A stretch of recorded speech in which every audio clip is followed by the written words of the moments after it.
বিসমিল্লাহি ওয়াসসালাতু ওয়াসসালামু আলা রাসূলিল্লাহ। আজকে এই পৃথিবীতে আমরা এক অদ্ভুত সময় পার করছি। চারদিকে তাকালে আমরা দেখি ইনসাফের বদলে অবিচার, শান্তির বদলে হাহাকার। আজ বিশ্বের আনাচে কানাচে মুসলিমরা নির্যাতিত, নিষ্পেষিত। আমাদের ভাই বোনদের উপর জুলুম করা হচ্ছে, অথচ কোটি কোটি মুসলিম আজ নিশ্চুপ। আমাদের সংখ্যা কম নয়, কিন্তু আমাদের সেই ঈমানি জোর কোথায় যেন হারিয়ে গেছে। আজ আমরা প্রতিবাদ করতে ভয় পাই, ন্যায়ের পথে দাঁড়াতে দ্বিধা করি।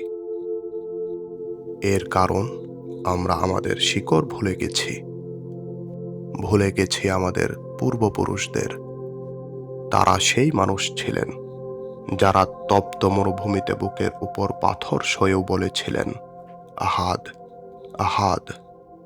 তারা সেই সব বীর ছিলেন যারা সংখ্যায় নগণ্য হয়েও তৎকালীন বিশাল সব সাম্রাজ্যের পতন ঘটিয়েছিলেন। আজ যখন আমরা জুলুমের শিকার হচ্ছি, তখন আমাদের জানা প্রয়োজন কিভাবে হযরত বিলাল রাদিয়াল্লাহু আনহু অন্যায়ের সামনে মাথা নত করেননি, কিভাবে মরুভূমির সাধারণ মানুষগুলো বিশ্ববিজয়ী হয়ে উঠেছিলেন।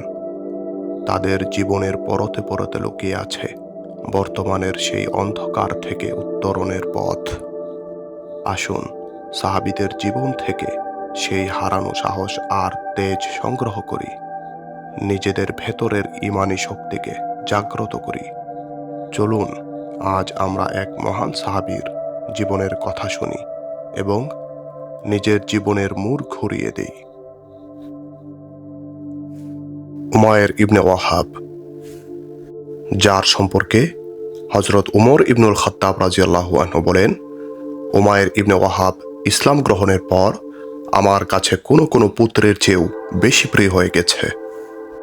উমায়ের ইবনে ওয়াহাব আল জুমাহি কাফের অবস্থায় বদর যুদ্ধ থেকে কোনো রকমে নিজের জীবন নিয়ে পালাতে সক্ষম হলেন, কিন্তু পেছনে ফেলে আসতে হলো তার নিজ পুত্র ওয়াহাবকে মুসলিম বাহিনীর হাতে বন্দী অবস্থায়। উমায়েরের শঙ্কা হতে লাগলো মুসলিম বাহিনী হয়তো তার যুবক পুত্রকে কঠিন শাস্তি দিয়ে তার অতীত জুলুমের বদলা নেবে। সে নিজে মক্কার জীবনে রাসূলুল্লাহ সাল্লাল্লাহু আলাইহি ওয়াসাল্লামের উপর এবং তার সাহাবীদের উপর প্রচুর জুলুম করেছে।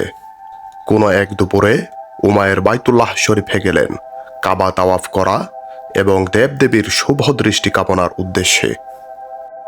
তিনি দেখলেন সাফওয়ান ইবনে উমাইয়া হাতিমে কাবার অন্তর্ভুক্ত ইসমাইলি পাথরের পাশে বসে আছেন। উমায়ের তার কাছে এগিয়ে গিয়ে বললেন, সুপ্রভাত হে কুরাইশ সর্দার।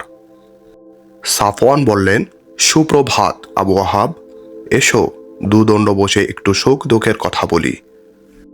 আলাপ আলোচনার মাধ্যমে আমাদের এই দুঃসময়ের বেদনা কিছুটা লাঘব হবে।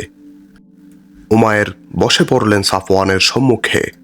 দুজনে মিলে স্মৃতিচারণ করতে লাগলেন বদর যুদ্ধের এবং সেখানে তাদের ভয়াবহ গ্লানিকর পরাজয়ের। তারা মুহাম্মদ ও তাদের সঙ্গীদের হাতে তাদের বন্দীদের সংখ্যা গণনা করলেন।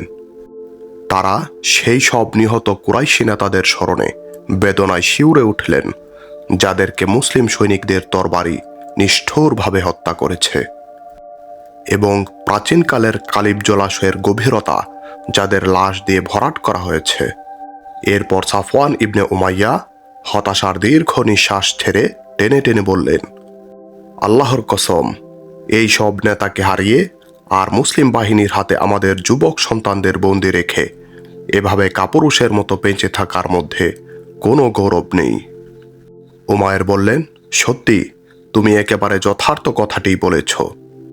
এরপর তিনি কিছুক্ষণ নীরব থেকে বললেন, আমি এই কাবার প্রভুর কসম করে বলছি, আমার ঘাড়ে যদি কঠিন ঋণের বোঝা না থাকতো যা শোধ করতে আমি অক্ষম, এবং যদি না থাকতো আমার পরিবার ও সন্তানাদি, আমার অবর্তমানে যাদেরকে অনাহারে ও নিরাপত্তাহীনতায় ধুঁকে ধুঁকে মরতে হবে, তাহলে আমি এখনই ছুটে গিয়ে মুহাম্মদকে খতম করে দিতাম, তার কর্মকাণ্ডকে চিরতরে স্তব্ধ করে দিয়ে তার জ্বালানো আগুন থেকে জাতিকে চিরস্থায়ী মুক্তির ব্যবস্থা করে ফেলতাম।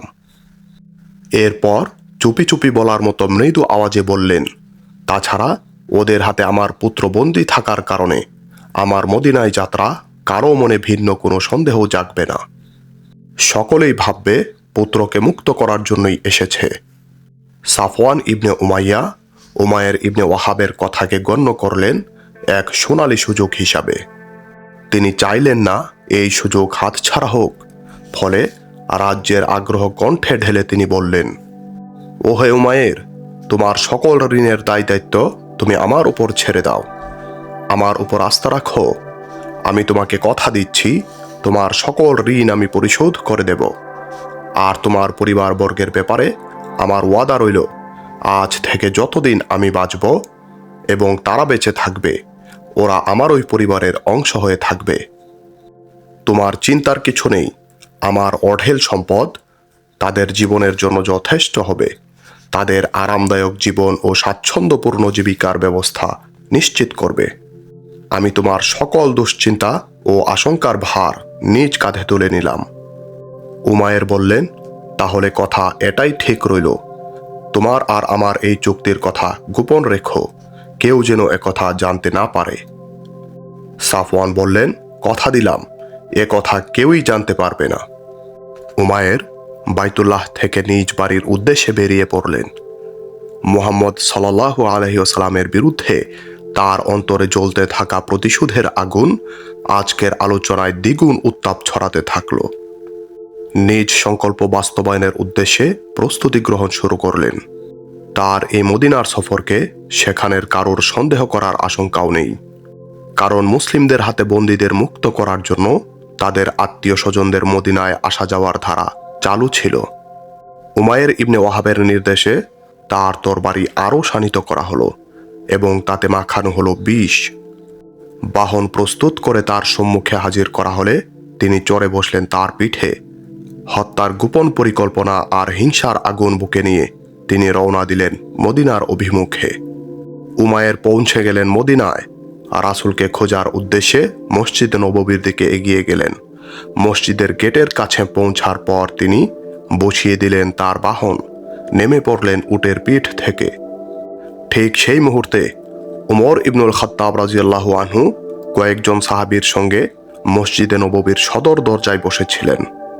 তারা আলোচনা করছিলেন বদর যুদ্ধ এবং বদর যুদ্ধে কুরাইশদের চরম পরাজয়, তাদের নিহত নেতৃবৃন্দ ও যুদ্ধবন্দীদের নিয়ে। তারা স্মরণ করছিলেন মুসলিম মুহাজির ও আনসারদের বীরত্বপূর্ণ অবদানের কথা। কৃতজ্ঞ হচ্ছিলেন তাদের প্রতি আল্লাহর সাহায্য নেমে আসার কারণে এবং শুকরিয়া আদায় করছিলেন শত্রুদের পরাজয়, আহত নিহত ও বন্দিত্বের লাঞ্ছনার কারণে। এরই মধ্যে হঠাৎ হযরত উমর রাদিয়াল্লাহু আনহু মসজিদের দরজার দিকে দৃষ্টি ফেললে তিনি দেখতে পেলেন উমায়ের ইবনে ওয়াহাব উটের পিঠ থেকে নেমে উন্মুক্ত তরবারি নিয়ে মসজিদে প্রবেশ করেছে। উমর আতঙ্কে চিৎকার দিয়ে উঠলেন, ওই দেখো, আল্লাহর দুশমন! আল্লাহর কসম, সে কোনো না কোনো কুমতলব নিয়েই এসেছে। মক্কায় সে আমাদের বিরুদ্ধে মুশরিকদের উত্তেজিত করত। বদর যুদ্ধের পূর্বক্ষণেও সে মুসলিমদের বিরুদ্ধে গুপ্তচর বৃত্তিতে ভীষণ ব্যস্ত ছিল। কোনো ভালো মতলবে তার আসার কথা নয়। তিনি সঙ্গীদের বললেন, তোমরা রাসূলুল্লাহ সাল্লাল্লাহু আলাইহি ওয়াসাল্লামের কাছে চলে যাও।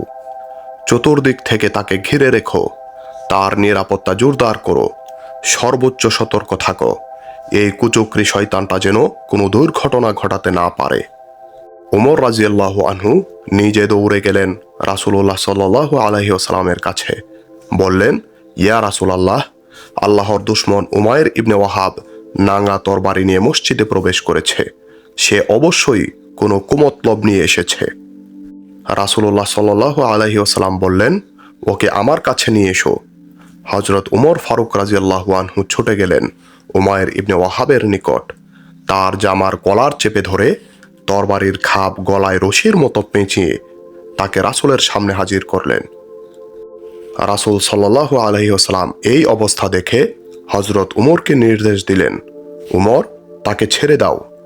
উমর রাদিয়াল্লাহু আনহু সঙ্গে সঙ্গে তাকে ছেড়ে দিলেন। নবীজি আবারও তাকে বললেন, উমর, তার থেকে একটু সরে যাও। তিনি দূরে সরে দাঁড়ালেন। এবার রাসূলুল্লাহ সাল্লাল্লাহু আলাইহি ওয়াসাল্লাম উমায়ের ইবনে ওয়াহাবকে বললেন, উমায়ের, আমার কাছে এসে বসো। তিনি নবীজির কাছে গিয়ে সুপ্রভাত বলে জাহিলি যুগের নিয়ম মতো সালাম দিলেন। রাসূলুল্লাহ সাল্লাল্লাহু আলাইহি ওয়াসাল্লাম বললেন, হে উমায়ের, আল্লাহ তাআলা আমাদেরকে এর চেয়ে উত্তম অভিবাদন দান করেছেন, আসসালামু আলাইকুম। আর এটাই হবে জান্নাতীদের সালাম ও অভিবাদন। উমায়ের বললেন, খুব বেশি দিন হয়নি ওই অভিবাদনটাই তোমার এবং আমাদের সকলের মাঝে প্রচলিত ছিল। তোমার অভিবাদনটা আমাদের কাছে একেবারে নতুন ও অজানা। রাসূলুল্লাহ সাল্লাল্লাহু আলাইহি ওয়াসাল্লাম তাকে জিজ্ঞাসা করলেন, উমায়ের, কি উদ্দেশ্যে এসেছ? এসেছি আমার পুত্রকে ছাড়ানোর আশা নিয়ে। সে রয়েছে তোমাদের কাছে বন্দী। আশা করি এ ব্যাপারে আমাকে সহযোগিতা করবে। উদ্দেশ্য যদি তাই হবে, তাহলে উন্মুক্ত তরবারি নিয়ে যুদ্ধ সাজে কেন? ধ্বংস হোক এসব তরবারি। বদরের যুদ্ধে এগুলো কি আমাদের কোনো কাজে এসেছে? সত্যি বলছি, এছাড়া আমার আর কোনো উদ্দেশ্য নেই। তুমি সত্যি বলছো না? তুমি সাফওয়ান ইবনে উমাইয়ার সঙ্গে হাতিমে কাবার অন্তর্গত ইসমাইলি পাথরের পাশে বসে কুরাইশি নেতাদের লাশ দিয়ে কালিব জলাশয় ভরাট করার বিষয়ে আলোচনা করেছিলে। সে সময় তুমি বলেছিলে, তোমার ঘাড়ে যদি ঋণের বোঝা না থাকতো এবং পরিবার না থাকতো, তাহলে তুমি এক্ষুনি মুহাম্মদকে খতম করে ফেলতে। তখন সাফওয়ান ইবনে উমাইয়া তোমার ঋণ ও পরিবারের দায়িত্ব নিল এই চুক্তিতে যে তুমি আমাকে খতম করে দেবে। আল্লাহ তোমার আর তোমার ওই পরিকল্পনার মাঝে দেয়াল খাড়া করে দিয়েছেন। এসব কথা শুনে উমায়ের যেন কথা বলার শক্তি হারিয়ে ফেললেন। বেশ কিছু সময় রাসূলের মুখের দিকে হা করে নির্বাক তাকিয়ে তিনি বললেন, আমি দৃপ্ত কণ্ঠে ঘোষণা করছি যে আপনি আল্লাহর রাসূল, এতে কোনো সন্দেহ নেই। তিনি বলতে লাগলেন, হে আল্লাহর রাসূল, আপনার কাছে যে ওহী নাজিল হতো এবং আমাদের আপনি আসমানের সব খবর শোনাতেন, সেসব বিষয়ে আমরা সর্বদা আপনাকে মিথ্যাবাদী বলে সাব্যস্ত করতাম। কিন্তু সাফওয়ান ইবনে উমাইয়ার সঙ্গে আমার যে আলাপ আলোচনা হয়েছে, সেটা শুধু আমরা দুজনই জানি। আমরা ছাড়া সেটা আর কেউ জানে না। আমি আল্লাহর নামে শপথ করে বলছি, আমার মাঝে সন্দেহাতীত বিশ্বাস ও ইয়াকিন জন্ম নিয়েছে যে এটা আল্লাহই আপনাকে জানিয়ে দিয়েছেন। অতএব প্রাণ খুলে প্রশংসা করছি ওই আল্লাহর, যিনি আমাকে ইসলামের সত্য সঠিক পথে পরিচালনার উদ্দেশ্যে আপনার নিকট টেনে এনেছেন। এবং সঙ্গে সঙ্গে তিনি পড়ে নিলেন, আশহাদু আল্লা ইলাহা ইল্লাল্লাহু ওয়া আশহাদু আন্না মুহাম্মাদান আবদুহু ওয়া রাসূলুহু। আমি সাক্ষ্য দিচ্ছি যে আল্লাহ ছাড়া কোনো মাবুদ নেই। আমি আরও সাক্ষ্য দিচ্ছি যে মুহাম্মদ তার বান্দা ও রাসূল। রাসূলুল্লাহ সাল্লাল্লাহু আলাইহি ওয়াসাল্লাম সাহাবীদের নির্দেশ দিলেন, তোমাদের এই ভাইকে ইসলাম ও কোরআনের শিক্ষা দাও আর মুক্ত করে দাও তার বন্দী পুত্রকে। মুসলিম জাতি উমায়ের ইবনে ওয়াহাবের ইসলাম গ্রহণে ভীষণ আনন্দিত হল। এমনকি উমর ইবনুল খাত্তাব রাদিয়াল্লাহু আনহু বলে উঠলেন, উমায়ের ইবনে ওয়াহাব যখন রাসূলের দরবারে খোলা তরবারি নিয়ে তাকে হত্যার উদ্দেশ্যে এসেছিল, তখন সে ছিল আমার কাছে একটি শকুরের চেয়েও বেশি জঘন্য। আর আজ ইসলাম গ্রহণের পর সে আমার কাছে হয়ে পড়েছে কোনো সন্তানের চেয়েও বেশি প্রিয়। মদিনাতে যে সময় উমায়ের ইবনে ওয়াহাব নিজেকে পরিশুদ্ধ করছিলেন ইসলামী শিক্ষায়, আলোকিত করছিলেন অন্তরকে কোরআনের আলোয়, পার করছিলেন নিজের জীবনের চমৎকার ও সুখময় দিন, যা তাকে ভুলিয়ে দিয়েছিল মক্কার কথা এবং মক্কায় ফেলে আসা তার পরিবারের কথা। মক্কায় সেই মুহূর্তে সাফওয়ান ইবনে উমাইয়া মনে মনে নানা রকম সুখ স্বপ্নের জাল বিস্তার করছিলেন। তিনি কুরাইশের বিভিন্ন সভা সমাবেশে আসা যাওয়া করছিলেন আর উমায়েরের সঙ্গে কৃত গোপন চুক্তির দিকে ইঙ্গিত করে বলছিলেন, হে কুরাইশের লোকেরা, খুব শিগগির এক মহা সুসংবাদের প্রতীক্ষা করো, যা তোমাদের ভুলিয়ে দেবে বদরের সকল দুঃখ বেদনা, মুছে দেবে তোমাদের হৃদয় থেকে পরাজয়ের সকল গ্লানি। সাফওয়ান ইবনে উমাইয়ার অপেক্ষার পালা দীর্ঘ হতে থাকলো। একটু একটু করে অস্থিরতা তার ভেতরটাকে উদ্বিগ্ন করে তুলল। একসময় ফুটন্ত কড়াইয়ের উপর খই ফোটার মতো ফুটতে আর ছটফট করতে শুরু করলেন তিনি। মদিনা থেকে আগত যে কোনো বণিক বা যাত্রীকে প্রশ্ন করেন উমায়ের ইবনে ওয়াহাবের ব্যাপারে, কিন্তু কারো কাছেই পান না কোনো সন্তোষজনক জবাব। অবশেষে এক আরোহী এসে জানালো উমায়ের ইসলাম গ্রহণ করেছে। এটা তার কাছে কোনো সংবাদ ছিল না, যেন তার মাথার উপর ঘটল ভয়াবহ বজ্রপাত। কারণ সাফওয়ান বিশ্বাস করত সারা পৃথিবীর মানুষ ইসলাম কবুল করলেও উমায়ের অন্তত কখনোই এ কাজ করবে না। ওদিকে উমায়ের ইবনে ওয়াহাব শিক্ষা নিতে থাকলেন, হিফজ করতে থাকলেন কোরআন মাজিদ। এক পর্যায়ে তিনি প্রিয় নবী সাল্লাল্লাহু আলাইহি ওয়াসাল্লামের খেদমতে হাজির হয়ে বললেন, ইয়া রাসূলুল্লাহ, আমি আমার অতীত কাটিয়েছি আল্লাহর নূর ইসলামের আলো নিভিয়ে দেওয়ার প্রচেষ্টায়, সত্য দিনের বিরুদ্ধে দিনের উপর প্রতিষ্ঠিত মুসলিমদের উপর চরম নির্যাতন করে। আমার খুব ইচ্ছা আমাকে মক্কায় যাবার অনুমতি দেবেন। আমি কুরাইশদের লোকজনকে আল্লাহ ও তাঁর রাসূলের দিকে ডাকতে চাই, ইসলাম গ্রহণে তাদের উদ্বুদ্ধ করতে চাই।